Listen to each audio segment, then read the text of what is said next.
Welcome to the program. It's a pleasure to have you with us. Well, today, Leicester Johnson will talk about charter schools for adults. Jeff Dorson will discuss the importance of pet adoptions, and Felicia Stoller on how to live skinny with fat genes. This is Issues Today. Well, we talk a lot on this program about charter schools and reforms in education, but did you know that there are actually charter schools for adults? Well, we're going to be talking to the CEO of one of them, Leicester Johnson, who is CEO of Academy of Hope Public Charter School in D.C. Leicester, good to have you with us. Thank you so much for having me. Yeah, is this a fairly new movement, or have adult charter schools been around for a while? It is a fairly new movement nationwide. In Washington, D.C., however, adult charters have existed for well over 20 years. It was the first place to approve the use of charter school dollars for adults. Great. Tell us why. There must have been obviously a void that was going on there. Why did they get started, and what are the things that you do there?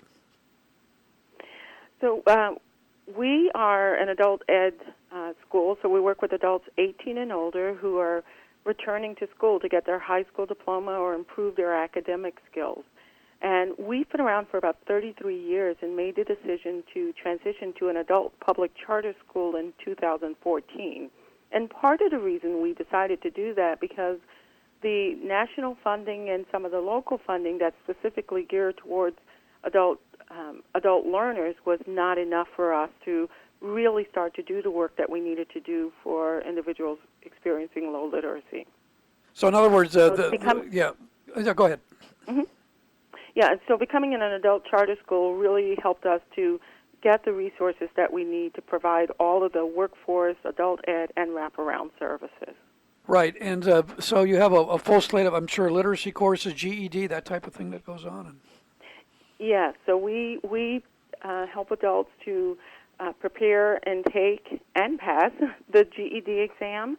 We also work with a program called a National External Diploma Program. Both will enable an adult to earn a high school diploma. They're just different routes to do that. But we basic things like reading, writing, math, social studies, all of those skills that you need to successfully pass the GED exam. Now, is this free to people, or is there any charge at all, or how does that work? Yes, it's free. We have a small student fee, but that's for field trips and so on. But if students can't afford that, they can do some service around the education community, such as helping us on a field trip 2 days, which comes out to about 8 hours to pay for that fee. So yes, I guess in a nutshell, everything's free. Well, great. And is there a length of time? Does it depend on the student, or how does that work as far as how long they're in the program? It's built around the student, so the curriculum is individualized. So there isn't a certain time that a person has to finish. It really is about skill development. We do entry skills when they walk in, so test to find out where their skills are. And as those skills improve, we're tracking that. And when they're ready to take the GED exam, then we send them to the testing center and they pass. Well, that's great. Now, these are kids probably mostly dropouts, probably from high school, that have, for some reason, maybe weren't able to finish or maybe had some hardship, something like that, right, I would think. They are. So these are the adults. These are the kids who left school 10 to 15 years ago, so they're coming back to us at an average age of about 39, but we serve individuals from 18 and we say to infinity. We've had 80-year-olds who are enrolled in our program. Wow. And many, No, that's amazing to hear. And these are people that maybe have been in the workforce too, but want to improve their situation. They want to go back and get the GED, and then maybe they're eligible to go to college after that at some point, I would think. Absolutely. So the top two reasons that adults return or come to our program, it's an economic reason. They can't get the jobs that they need to really have an economic impact or to improve their families' lives. So they need that high school GED, high school diploma, to get those jobs. Even now for entry-level jobs or jobs that we didn't think before needed a high school diploma, they need that now. And then the other reason is many adults tell us that they couldn't help their child with their homework, and that usually started around the 4th grade. And that it was a source of embarrassment, and it was a real motivation for them to come back in and get those skills up so that they can be more engaged with their children. Now, you mentioned this is going on in the D.C. area. Is this a movement that's growing across the U.S.? Are there other school districts doing this? Absolutely. So over the last 3 to 5 years, we've seen a number of adult charters start to pop up. I know for sure in Indiana, there are a couple of adult charters there.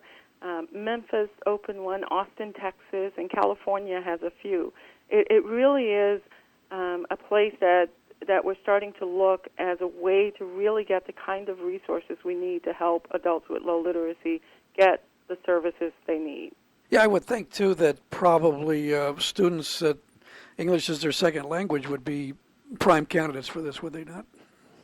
Yes, there's a large percentage of people, and that all depends on where you are, who need the English as a second language. We have several adult charters in the D.C. area that are very focused on English language learners. And now, are these all done at one location? Can they do this at home? Is it online, or how does it work? It's a combination. For Academy of Hope, we're primarily in-class instruction for people who are enrolled in our programs. They can also supplement their classwork by doing some of the online programs that we have. We don't have a full online program for an individual to do that as their sole program, but it's something that we're looking towards. What we've learned over the years is that for individuals who are just starting and who are really struggling with the basic literacy, that in-classroom experience is very important to helping them get a solid start. Yeah, I'm glad that you mentioned that. I know there have been some efforts, particularly in the Los Angeles area, to kind of supplement the education with online courses. It's been mixed results, I think. Some have done okay, some have not. But that interaction, I think, with a live person, the teacher, is very important for a lot of kids. Some kids it doesn't bother at all, or some people, but others, I think it's very important. So. Mm-hmm. Yeah, because you want, for an adult learner to walk into an adult school and say, I'm really struggling with basic literacy, it takes a lot of courage. And it takes a lot of support to keep them engaged in the program. And it's not because they don't value the education. It's, adult lives are complicated. We have children and aging parents, but also we want to build that confidence and provide that support as people start or restart their educational journey. So early on, having that high touch points is really important. And then as skills build, we can start to bring in the online work and have them work a little more independently. Well, very good. Well, Lester, we want to thank you for joining us. It was an eye-opener for me because I had not heard of adult charter schools at all. We do a lot of education topics on this program, but this is good to hear that this is going on and kind of a growing movement as well, and certainly a great resource for people who need your services. I want to give you your website, too, which is aohdc.org. It's Academy of Hope. Lester Johnson, thanks for joining us. We appreciate having you on the program today. Thanks so much for having me, Bob. I really appreciate you raising this issue and bringing it to the awareness of your audience. I think it's going to be very interesting to see what continues with charter schools for adults. Just another, I think, thing that people can do to improve their education. And this is kind of, a new kind of a growing movement. It may take a while for it to get started. But as it does and people, I think, find out more about it, it should be much easier for them to get involved with it. The storks are bringing me a baby brother. We can do this together. All right, let's go. Storks know how to keep kids safe. Do you? What? Oh my gosh, you don't know. I know. You don't. Oh man, you laugh when you're uncomfortable. No. Making sure your child is in the right car seat is one of the steps to safer travel. I will rock this. You will rock this. To know for sure that your child is in the right car seat for their age and size, visit safercar.gov/the right seat. Cool. Very cool. Brought to you by the National Highway Traffic Safety Administration and the Ad Council. Never boring. This is Issues Today. Here's Bob Gourley. Well, there is a big epidemic of, not lost pets, but certainly too many pets who unfortunately don't have homes. And there's great work being done by the Humane Society throughout the country. We're going to be talking to Jeff Dorson, who's Executive Director of Humane Society of Louisiana, about the great work they do and why it's so important to adopt rescue pets if you can. Jeff, good to have you with us on the program. Thank you, Bob. It was my pleasure. Thank you. Yeah, there's of course, this movement goes on all the time, but still, there's so many, unfortunately, animals that don't have homes in this country, aren't there? There are, and we've been working in the industry to lower the numbers of euthanasia and increase the number of adoptions. So you talking about the topic will definitely help. People don't realize that really there's almost any type of breed, personality, sex, age, size of an animal that they want at your local shelter. Or you can go online to any number of search engines, especially petfinder.com, and you can see literally tens of thousands of animals to choose from that need homes. That's right, and not just cats and dogs, right? There's other things too, don't you? Oh, of course. Yeah. Any animal imaginable that could be a pet is out there waiting to be find a new home. Yeah, and I know that there's the big movement too to the no kill society. There's a lot of those around still. Some, unfortunately, that are not. But I know that's the trend, isn't it? Fortunately. Of course it is, because if you're in this industry, the last thing you want to do is kill the thing that you are devoting your life and energy to. So obviously we want to save as many animals as possible and give them good homes. And once you do give them a good home, care for them as if they're a member of your family. And that means tag them, microchip them, include them in your socialization, and make sure you have an evacuation plan if you all have to leave. Yeah, that's another thing that's very important. Did you work with some of the rescue pet organizations too, that are around? Actually, we're on the front line. Yeah, I would think so. We've done Katrina and Isaac and Gustav, and just recently the historic floods of 2016. We were on the front line. We rescued about 550 animals that were in peril, and if you go to our website, you can see our reports. It's Humane Society of Louisiana, humanela.org, or see our daily updates on Facebook by the same name. And we did that as a local small charity who saw the need to implement immediate action and implement good strategies to get these animals in time before they perished. So it was a very fraught situation that we just had to act on very quickly. Yeah, you mentioned it earlier that, when you have a huge, and unfortunately Louisiana's had a couple of really huge disasters there in the last few years.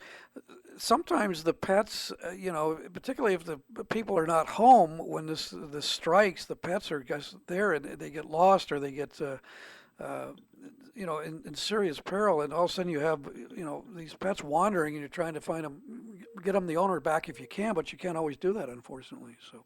No, everything you're saying is true. So make sure you're watching the weather. Make sure you have an exit plan that includes your pet. Make sure you have transportation, a destination point, that they're chipped, that you have their medical records and supplies with you, that you don't get separated. And if, heaven forbid, you do, you know what local groups are active, and have pictures of your pet with you, with your pet, so it's easy to identify. Because remember, trying to look for a black cat online is almost impossible to identify the one that's yours. Right. Yeah, that's so right. Tattoo it, microchip, or tag and collar. That will all help save the lives of your animal. Yeah, I want to talk about microchip, because that is very important, and particularly with cats, because a lot of owners don't put, of course, collars on cats and that kind of thing. So tell us about how that program works. Well, the cost keeps getting more affordable. Years ago, it was a little bit expensive. Now it's down to about $15 or $20, and some humane societies do it for free with your adoption fee. So it's a life-saving program. It's a small thumbnail-sized chip, or even smaller, that's embedded harmlessly in the back of your animal. It's a brilliant technology, and a scanner can read it, and the name and contact number comes up in the scanner, so you can you're a phone call away from reuniting your missing pet with the owner. Right, and that's a very good thing that's been done. Now, when you get an animal and you, if they're not spayed, I know that's one of the important things that you do, is it not, spay and neuter for any pets that come in? Oh, I'm sorry, Bob. Yeah, I said when a pet comes in, you if they're not spayed and neutered, that's one of the things you guys do before adoption, right? We absolutely do, yeah. And we tell people that you can't leave the shelter without it. That you want to make sure that you have the resources to care for the animal for the lifetime of the animal. People think it's a one weekend thing. It's not. It's a 10 to 15 year commitment, and we don't want it tied up in the backyard if it's a dog and forgotten about. We want it included in the family as if it's a family member, because that's healthy for everybody. the last thing we want to do, because I'm also a cruelty investigator, is to go out on one more call where I see the dog tied to a tree with no food, water, or shelter, and it's been like that way for weeks, because that's how the family treats their dogs. Yeah, and that is Not so how we- sad. Mm-hmm. It's not only sad, but I heard about, and you may experience this too at a local shelter, that they keep getting the same, litter of kittens every year from the same family that they have to give to the shelter. And, if they would just spay and neuter, that wouldn't be taking place. So sometimes it's the same people doing this.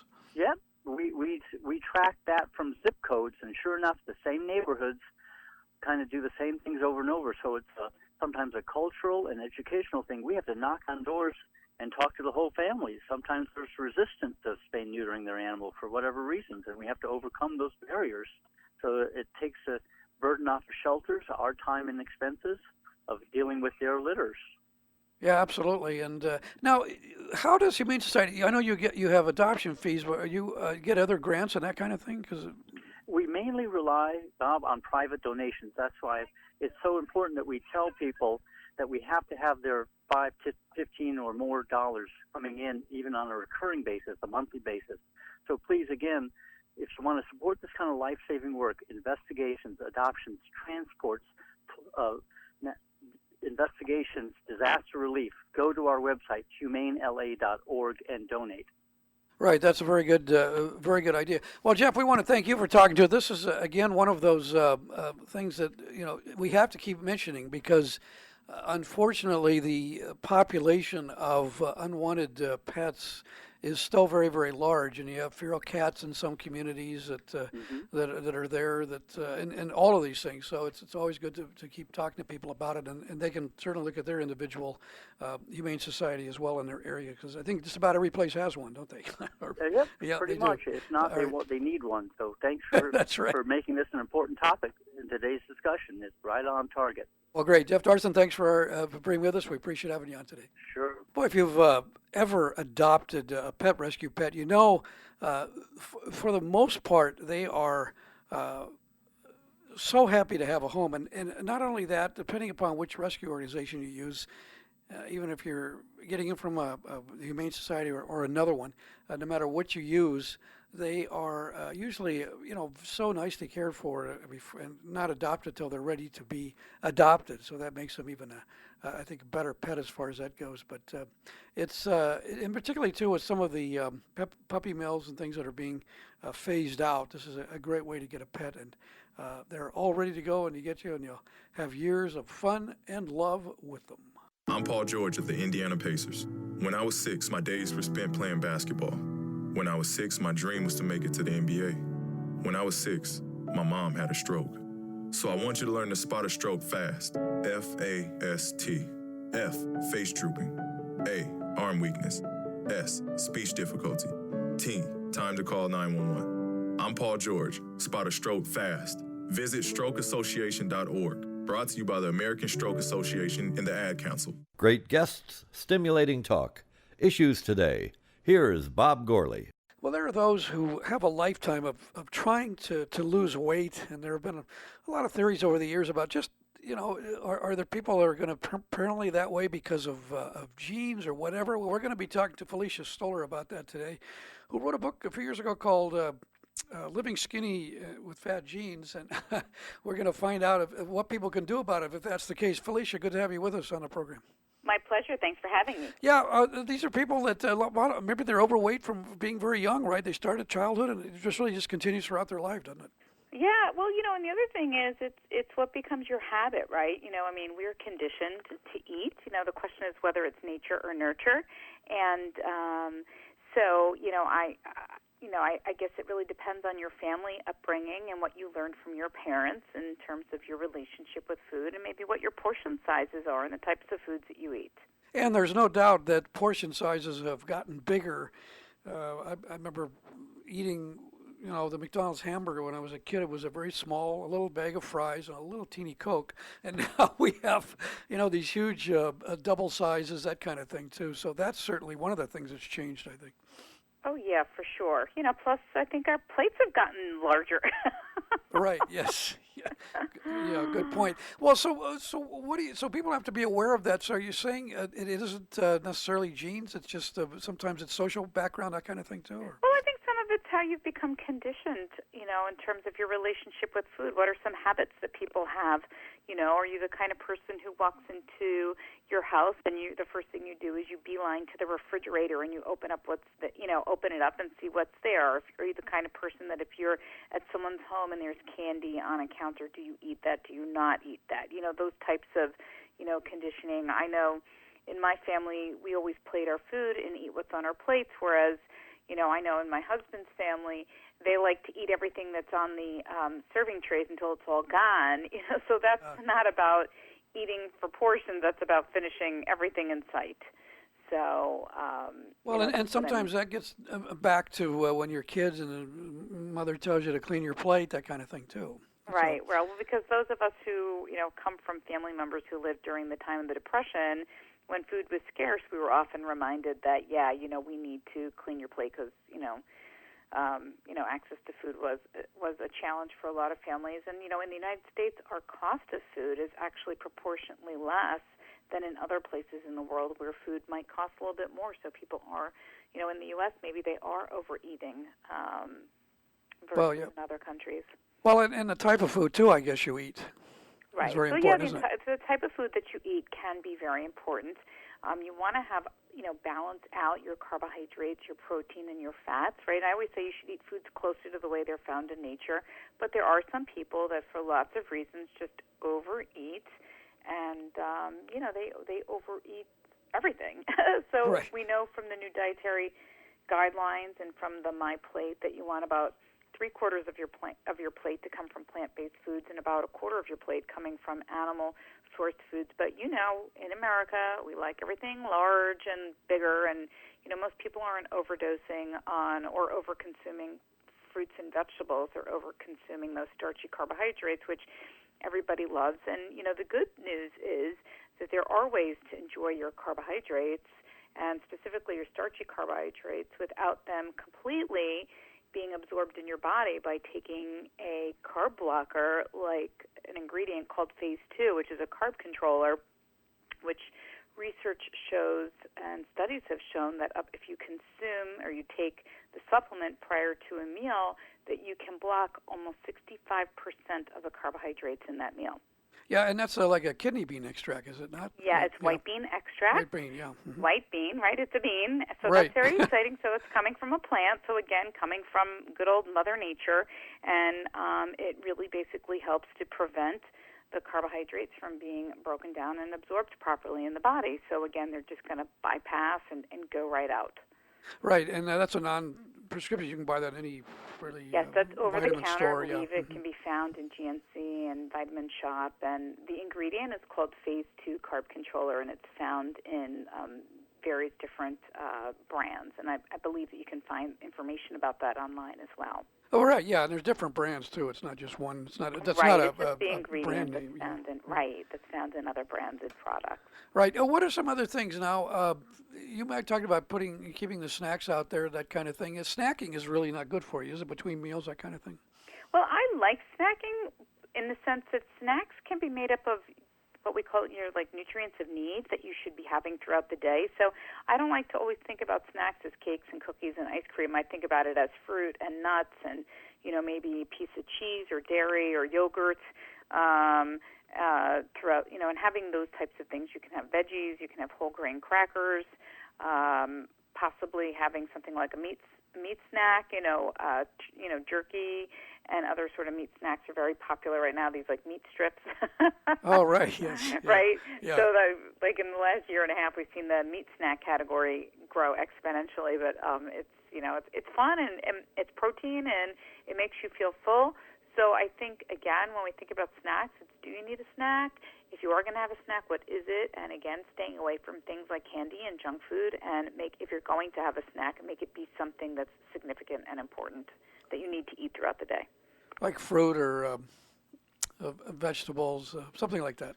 Yes. I guess, yeah. Yes. That works. Yeah, and nuts, I think, are among my favorite snacks that are out there, as long as you don't have a nut allergy to have, nuts or seeds. Well, and that gives you some protein, too, does it? Not a little boost Correct. there with Yes. that kind of thing, too, doesn't it? Right, and for somebody who might exercise in the day, like let's say you eat lunch at work at like 12 o'clock and you're going to go for a workout after you're going to go to the gym or you're going to do some exercise after you work out, you still need to have some energy for your exercise. So I do recommend that people have a snack maybe an hour and a half to 2 hours before going to the gym so that they have the energy they need in order to maximize their performance and have the energy and feel good so that they're not feeling sluggish so they can, again, have a great workout and feel good while they're exercising. Yeah, that's very important. Yeah, the exercise is certainly just getting up and walking, whatever you need, whatever you can do is going to help with that, too, no matter what age you are, I think. And the accumulated effect of exercise is important, too. So if you can't get to a gym, let's say, again, take that traditional 8-hour workday. If you could do a 5-minute walk every hour that you're at the office or go up and down a flight of stairs or whatever it is, if you get up and you move for 5 minutes, that would be 40 minutes of accumulated physical activity during the day that maybe you wouldn't have time to do all at once. Right, and guidelines have been changing, haven't it, for exercise and also for the food pyramid, all those kind of things. But it seems as though the healthy lifestyle will certainly help. What about red meat? Now, some people have said not to eat as much red meat. What is your thought? I'm a big fan. I'm a carnivore all the way. So am I, but I just wonder. Good for you. We eat everything in my household, and I eat everything, and I've probably been to every kind of industry tour to actually see all of that stuff how the animals are being raised and processed for our consumption. And, I think, again, all foods can fit within moderation. Should you be eating big fatty steaks every single day? No. Can you have it once or twice a week? Absolutely. You want to choose. I encourage people to choose the leaner cuts of meats when they're going to have it. Again, regardless of the type of meat you're having. I know that lean stuff is better for us. However, I also recognize that there's certain cuts of meat that you need to leave the fat in while you're cooking it. Like brisket's really big right now. It's really... Oh, yes, it is, yeah. Right? Or people like short ribs, which is basically like brisket. If you have a super, super lean piece, you trim off all the visible fat before you cook it, it's going to taste like leather. But, again, there are great nutrients found in red meat, and specifically iron among protein and other vitamins and minerals that are in there. Right, a very important aspect of all those things. Well, Felicia, great information. I want to give you your website, too, which is FeliciaStoller.com. And the book, Living Skinny in Fat Jeans or with Fat Jeans? In fat jeans. Okay, good. I got it. Yeah. I got the play on words. A great title. Yeah, so very good. Well, thanks so much for talking to us. Good to talk to you today. Oh, my pleasure. Have a great day. Bob Gourley here. Thanks for being with us. We'll talk to you next time. For podcasts and more, go to issuestodayradio.com. This is a public affairs presentation.